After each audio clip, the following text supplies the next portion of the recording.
one of the biggest ahas, and it was really neat because it was a piece of research that I didn't have initially in the original manuscript, but it just brought everything together, is this idea of the hedonic flexibility principle.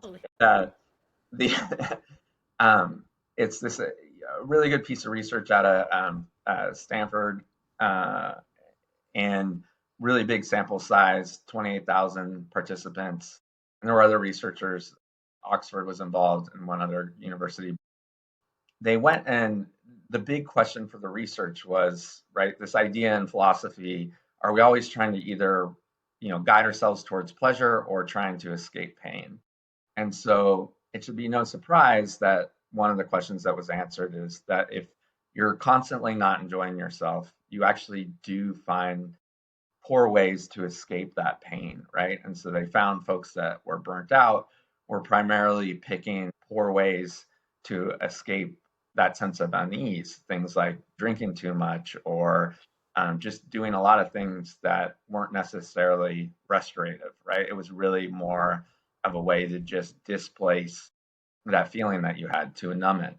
But the surprising finding was that the folks that did have ample amount of fun things to do, were in pro-social relationships, had hobbies outside of work, were actually the ones that sought out challenge after that. Because when your fun cup is full, what they found, right, is that you don't need more fun. You're like, I'm living a balanced life.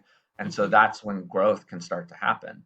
And so once you are able to kind of recalibrate, you quickly find yourself in this upward spiral. It's not like, my goodness, I went to a cool, rock concert. Now I'm going to Burning Man every other Yeah. weekend. No, it's Right. that, it's that, oh, my life is enjoyable. Like, what else could I do to start, creating an expansive environment for me and the folks around? Adjacent to that, anyone in knowledge work, I thought this was really cool too, was that they also benefit because what we found is that if you are in that burnt out state, right? Like if you're finding yourself in sort of the negative spiral, that it's really hard to think in a nonlinear fashion. In fact, you go to work and you really just rely on what you already know. So you're not trying to create a problem solve. You're really just trying to get from point A to point B.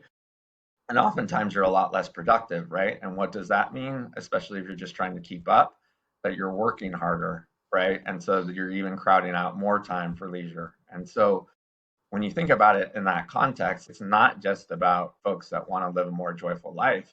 It's really about, if you're not living a joyful life, even if your motivation is to be the best version of yourself, you're not creating an environment for that to happen, because we all need renewal. And then you tack on that you're probably affecting the folks around you too, because if Right. you're coming home burnt out, right, everyone picks up on that.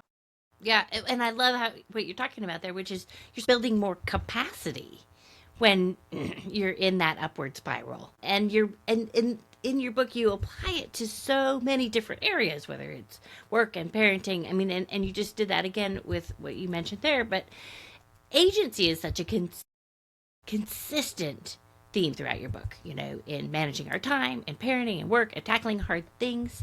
And I love the energy I got just in reading your book, because it just helped me think of the ways that I could get past roadblocks